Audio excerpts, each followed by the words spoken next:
ಶ್ರೇಯಸ್ಸು ಯೋಗ್ಯ ರೀತಿಯ ಸತ್ಕೀರ್ತಿಯನ್ನು ಕೊಟ್ಟು ಮಹಾ ಕೆಲಸಗಳನ್ನು ಮಾಡುವಂತಹ ಯೋಗ ಭಾಗ್ಯ ಕೊಟ್ಟು ನಿನ್ನ ಮುಂದೆ ಕಾಪಾಡಬೇಕು, ರಕ್ಷಿಸಬೇಕು ಅಂತ ಕೇಳ್ತಾ ಇದ್ದಾರೆ ತಾಯಿ. ನನ್ನ ಸ್ಥಳಭಾಗಕ್ಕೆ ಬಂದಿದ್ದಾರೆ. ಮೇಲ್ಕಾಲಪ್ಪ ಶಿಶುವಿನ ಭವಿಷ್ಯದಲ್ಲಿ ಉಜ್ವಲ ಭವಿಷ್ಯದ ದಾರಿಯನ್ನು ತೋರಿಸಿಕೊಡ್ತೇನೆ. ನನ್ನ ಪ್ರಸಾದವನ್ನು ಇಟ್ಕೊಂಡು ಮುಂದೋಗಿ ಬರತಕ್ಕಂಥ ಸರ್ವ ಸಂಕಷ್ಟವನ್ನ ಕಾಲಪುಟಕ್ಕೆ ಹಾಕೊಂಡು ಬೇಕಾದ ಅನುಕೂಲ ದಾರಿಯನ್ನು ಮಾಡಿಕೊಡ್ತೇನೆ.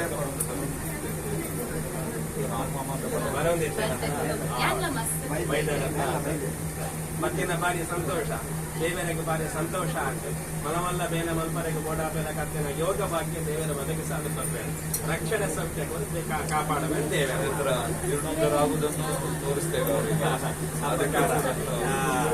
ಜೀರ್ಣೋದ್ಧಾರದ ಕೈಂಕರ್ಯಕ್ಕೂ ಕೂಡ ಯೋಗ್ಯ ರೀತಿಯ ಅನುಗ್ರಹ ಕೊಟ್ಟವರಿಗೂ ನೀನು ಕಾಪಾಡಬೇಕು ಅಂತ ಕೇಳ್ತಾ ಇದ್ದಾರೆ ತಾಯಿ. ಶಿಶುವಿನ ಕೈಯಲ್ಲಿ ಬೇಕಾದ ಸೇವೆಯನ್ನು ಪಡ್ಕೊಳ್ತೇನೆ. ಅದರ ಅವಳಿಗೆ ಸಾಮರ್ಥ್ಯ ಕೊಟ್ಟು ಅವಳ ನಿನ್ನ ಮುಂದಕ್ಕೂ ಬೇಕಾದಂತಹ ಜಾಗದಲ್ಲಿ ನಿಲ್ಲಿಸಿ ಅವಳ ಕೈಯಿಂದ ಸೇವೆಯನ್ನು ಈ ಸ್ಥಳ ಭಾಗದಲ್ಲಿ ದೇವರ ಟೈಮ್ ಅನುಗ್ರಹ ದೇವರ ಕಾಪಾಡ.